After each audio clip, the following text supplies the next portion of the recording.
अस्सलाम वालेकुम। तो स्टूडेंट्स, आज की वीडियो में हम डिस्कस करेंगे कि हमने एक पैराग्राफ कैसे लिखना है। आपने पूरा ऐसे नहीं लिखना, पूरे ऐसे की तरफ हमने जाना ही नहीं है। अगर हमने एक लर्न करना सीख लिया ना, दिस मीन्स हमने पूरा कंप्लीट ऐसे लिखना सीख लिया। तो एक पैराग्राफ लिखने के लिए हमें क्या क्या चीज़ें चाहिए, सबसे पहले अंडरस्टैंड कर लेते हैं कि पैराग्राफ होता क्या है। उसके बाद वो कैसे लिखना है, कौन कौन सी चीज़ों के लिए हमें उनके ऊपर फोकस करना पड़ेगा, वो पूरा एक प्रैक्टिस करके दिखाऊंगा कि पैराग्राफ लिख के भी दिखाऊंगा कि आपने किन किन चीज़ों का ख्याल रखना है। तो सबसे पहले आइए चलते हैं, अंडरस्टैंड करते हैं कि पैराग्राफ होता क्या है। अच्छा जी, paragraph and sentence. A paragraph is made up of smaller units and those units are called sentences. ठीक है, स्मॉलर यूनिट्स क्या आते हैं? डिफरेंट वर्ड्स, उनकी कलेक्शन होती है, कलेक्शन होकर डिफरेंट सेंटेंस बनते हैं, सेंटेंस बनने के बाद एक पैराग्राफ बन जाता है। ठीक है जी। A paragraph is basically a collection of sentences which are written according to a certain theme और they elaborate a certain point और आइडिया। फॉर एग्जाम्पल, आपके पास कोई भी पॉइंट है, इन्वायरमेंट का पॉइंट है या किसी चीज़ का भी पॉइंट है, आपने उसको, फॉर एग्जाम्पल शाहजेब, शाहजेब का एक पॉइंट है, CSS विद शाहजेब, ये आपके पास पॉइंट है। अब इसके ऊपर आपने पैराग्राफ लिखना है। क्या पैराग्राफ लिखेंगे? Shahzeb is making videos regarding CSS। सबसे पहले आपने ये जो है राइट कर दिया कि शाहजेब की जो मेन लाइन है वो आपने लिख दी, जो बेसिक है। उसके बाद दूसरी लाइन में आपने उसको एक्सप्लेन कर दिया। तीसरी लाइन में आपने उसको, ये क्यों बात कर रहे हैं, आपने का एक्सपीरियंस दूसरे टीचर्स के साथ रहा या नहीं रहा, या फजूल में आप खुद से डिस्कशन कर रहे हैं। आगे जाकर मैं बताऊंगा, अभी आप कंफ्यूज होंगे इन बातों को, आगे जाकर डिस्कस करते हैं। So every sentence has a specific function in a paragraph. हर एक सेंटेंस का एक फंक्शन होता है पैराग्राफ के अंदर, वो हमें लर्न करना है। ये सबसे मोस्ट इंपॉर्टेंट चीज़ है कि फंक्शन क्या है। मैंने पैराग्राफ को डिस्ट्रीब्यूट कर दिया, आपको पहले ही पता है कि मेरा मेथड होता है ब्रेक करके चीज़ों को खोल खोल के आपको दिखाना कि अच्छा इस चीज़ का ये मकसद है, इस चीज़ का ये मकसद है। इसी तरह इस पैराग्राफ को भी मैंने ब्रेक किया ताकि आपको अंडरस्टैंडिंग मिले कि हमने पैराग्राफ लिखना है कैसे, मेथड क्या होता है। तो आइए देखते हैं।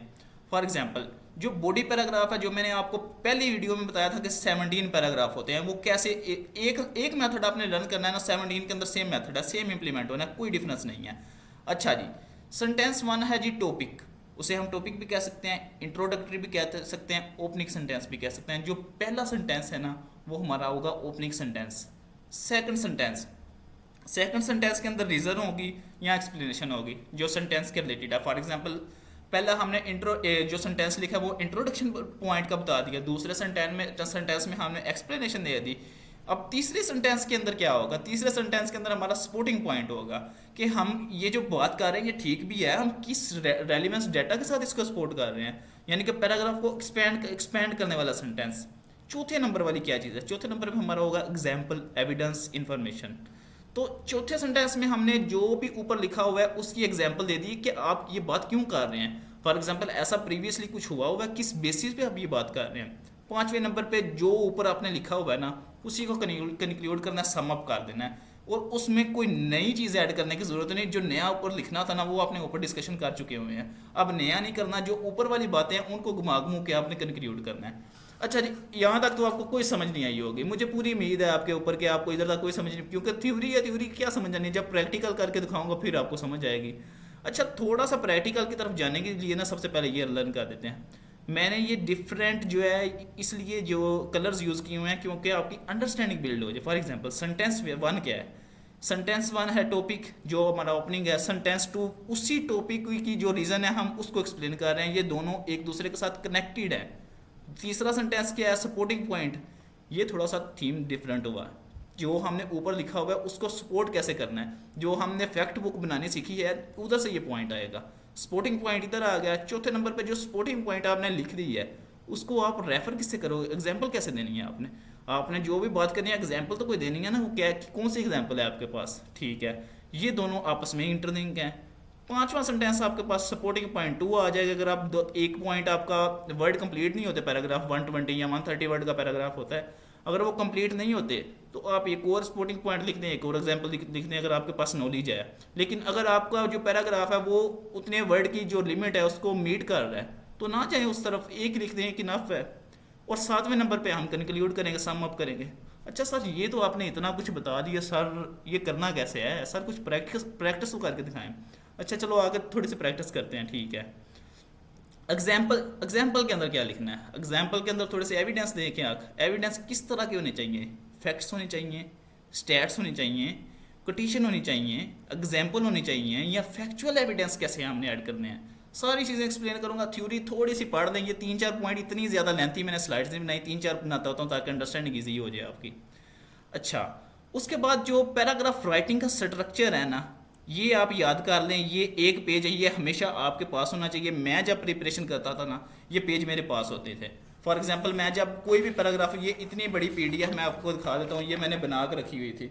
मैं एक एक पेपर निकालता जाता था, उसके ऊपर लिखता, प्रैक्टिस करता था। इससे मेरा क्या फ़ायदा होता था, मेरा पैराग्राफ अलाइन हो जाता था। मुझे पता होता था कि पहली लाइन ये लिखनी है, दूसरी ये लिखनी है, तीसरी ये लिखनी है, चौथी ये लिखनी है। थीम से नहीं था हटता, जो स्पेसिफिक चीज़ें हैं वही लिखता था, और ये चीज़ें एग्जामिनर को इम्प्रेस करती हैं। फॉर एग्जाम्पल, पहला हमारा टॉपिक सेंटेंस, वो इसके अंदर अंदर आपने कंप्लीट करना है, एक ही सेंटेंस के अंदर खत्म करना है। दूसरे सेंटेंस में हमने एक्सप्लेन करना है, और वो भी इधर लिखा जाना है। तीसरा सेंटेंस सपोर्टिंग पॉइंट है, वो इस एरिया में लिख दें। चौथे में एग्जाम्पल है।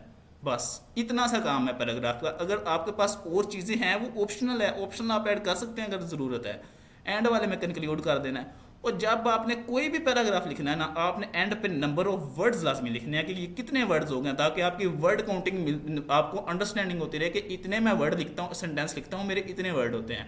इस तरह आपकी बेसिस स्ट्रॉन्ग होगी। और ये वो मेथड है जो आपने डेली अडॉप्ट करना है। कितना टाइम लग जाएगा एक पैराग्राफ लिखने में? 10 मिनट लग जाएंगे, 15 मिनट। 15 मिनट में आपका 4 मंथ, तो अगर आप ये मेथड अप्लाई करते हैं ना, 4 मंथ के अंदर आपका पूरे 17 पैराग्राफ आपने लिखने हैं सेम मेथड के साथ। तो आपका CSS का 80% तो इधर से क्लियर होगा। सिर्फ ये कितने मिनट की वीडियो होगी? 6 या 7 मिनट की वीडियो भी आपने देखी है, सिर्फ 7 मिनट की वीडियो, और 80% CSS का ऐसे। अच्छा, अब एग्जाम्पल देखते हैं। सर ये फजूल सा है, हमें नहीं समझ आ रही, एग्जाम्पल पर जाएँ कि लिख के दिखाएं कैसे लिखना है। ठीक है, उस पर आ जाते हैं। फॉर एग्जाम्पल, ये मैंने एक टॉपिक सेंटेंस है। टॉपिक सेंटेंस क्या है? इकोनॉमी का टॉपिक मैंने उठाया। A stable economy play a crucial role in ensuring the prosperity and progress of a nation। ये हमारा पहला सेंटेंस हो गया जो हमने इकोनॉमी के ऊपर लिख दिया। यानी कि इकोनॉमी जो है ना, बड़ा इंपॉर्टेंट रोल प्ले करती है किसी भी नेशन को बिल्ड करने के लिए। ठीक है। दूसरा, हमने जो पहला ही सेंटेंस लिखा है उसको एक्सप्लेन करना शुरू कर दिया। कैसे? When a country is stable, it foster investor confidence, encourage business growth and improve the overall standard of living। ये कैसे बात की हमने? जो पहली बात की है ना इकोनॉमी की, नेशन हमारा बड़ा एक्सपैंड होगा या बड़ा वो ग्रो करना स्टार्ट हो जाएगा। वो कैसे ग्रो करेगा उसके अंदर हमने चीज़ें तो ऐड कर दी हैं। ये देखें, उसकी जब इकोनॉमी जब स्टेबल होगी, वो इन्वेस्टर को कॉन्फिडेंस हम हासिल करेंगे, डिफरेंट इंटरनेशनल इन्वेस्टर आएंगे, वो अपने बिजनेस इधर ओपन करेंगे क्योंकि उन्हें पता होगा कि इधर फ़ायदा नज़र आ रहा है। और जब फ़ायदा नज़र होगा तो हमारी ओवरऑल इकोनॉमी इंक्रीज होगी। एक सेंटेंस के अंदर मैंने सारा कुछ कवर किया है इसको। अच्छा, सपोर्टिंग पॉइंट कैसा है? क्या कौन सा हमारा सपोर्टिंग पॉइंट? जी, economy stability creates a favourable environment for both domestic and foreign investment. FDI foreign investment भी हमारे पास आ गई, इकोनॉमी भी स्टेबल होगी। ये हमने दे लिया सपोर्टिंग पॉइंट। सपोर्टिंग पॉइंट तो बात कर दी है कि हमारी इकोनॉमी भी बिल्ड होगी, फॉरेन डायरेक्ट इन्वेस्टमेंट भी हमारे मुल्क में आएगी। लेकिन भाई साहब, ये क्यों बात कर रहे हैं? कोई एग्जाम्पल है आपके पास कि हमें फजूल में डिस्कशन किए जा रहे हैं? जी, मेरे पास हर एग्जाम्पल है। कौन सी एग्जाम्पल है? For instance, countries like Singapore and Germany. ये जर्मनी और सिंगापुर कब आज़ाद हो रहे हैं? जर्मनी 1980s 1990s में जाके वो बिल्कुल जो है ना दोबारा से जो बिल्डअप करना स्टार्ट हुआ 1990s तक तो वो मर रहा था, लड़ रहा था। सिंगापुर कब स्टार्ट हुआ है? तो हमने वो एग्जांपल दी हैं कि इस तरह की countries have achieved rapid development due to consistent economy policies and attract global investors.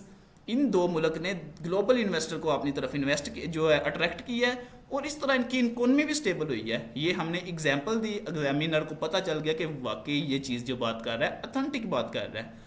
अच्छा, हम इधर को फैक्ट एंड फिगर भी ऐड कर देंगे, वो वाली चीज़ें लैद है। अभी के लिए बोल जाए, अभी सिंपल पैराग्राफ लिखें, बाद में आप देखेंगे कि रिसर्च बेस्ड हमने कैसे लिखना है। अब अगर आप दूसरा सपोर्टिंग पॉइंट ऐड करना चाहते हैं, आपके वर्ड्स कंप्लीट नहीं हुए, मोस्ट वेलकम करें। अगर आपका दूसरा जो है ये पॉइंट आपके पास नहीं है, इतना नॉलेज नहीं है, और आपके सेंटेंस जो है वर्ड्स इधर ही कंप्लीट हो रहे हैं, नो प्रॉब्लम, आप उधर कंप्लीट कर लें। अच्छा, एंड पे हम आ जाते हैं कंक्लूडिंग सेंटेंस। कंक्लूड इसको कैसे करना है? ठीक है, hence economic stability serves as the backbone of national development. जो हम बात कर रहे हैं कि नेशन ग्रो करता है, अब वो चेक करना है कि मैं कंक्लूड कर रहा हूँ कि इकोनॉमी स्टेबिलिटी बैकबोन है नेशनल डेवलपमेंट की, and ensure long term prosperity for its citizens. मैंने कोई नई बात तो नहीं की, जो ऊपर वाली बातें मैंने डिस्कस की थी उनको इधर आके मैंने कंक्लूड कर दिया है। और सिर्फ ये एक 10 मिनट की वीडियो अभी तक बनी है। 10 मिनट की वीडियो के अंदर आपको आइडिया हो गया है कि पैराग्राफ हमने कैसे लिखना है। अब ये आपके ऊपर है कि आपने इस पैराग्राफ से अंडरस्टैंडिंग लेनी है या नहीं लेनी। अगर आप अंडरस्टैंडिंग ले लेंगे ये आपके लिए बिल्कुल ईजी होगा। इसी तरह के 17 पैराग्राफ होंगे, सेम मेथड 17 पैराग्राफ के अंदर इम्प्लीमेंट होगा, आपका ऐसे टिश्यू क्लियर। तो इस तरह छोटे छोटे पार्ट्स के अंदर अगर हम करेंगे फिर हमें पता चलेगा कि चीज़ें कैसे करनी है। लेकिन अगर हम भागेंगे पहले पूरे पूरे थीम को प्रिपेयर करना स्टार्ट कर दें, थीम को दफ़ा मारो गोली मारो यार, सबसे पहले वो चीज़ें जो एक मेथड होता है वो तो लर्न करो। तो मैं आपको ये जो है, जो मैं वीडियो में जो भी डिस्कस किया है उसका स्क्रीनशॉट लें और चीज़ों को प्रिपेयर करना करें खुद से स्टार्ट। उम्मीद करता हूँ अभी आई होगी आपको वीडियो पसंद। फर्दर और नेक्स्ट वीडियोस भी प्लेलिस्ट में आएंगी जो काफ़ी क्लैरिटी आपको देंगी कि आपने ऐसे कैसे लिखना है और चीज़ों को कैसे लेके चलना है। अल्लाह हाफिज़।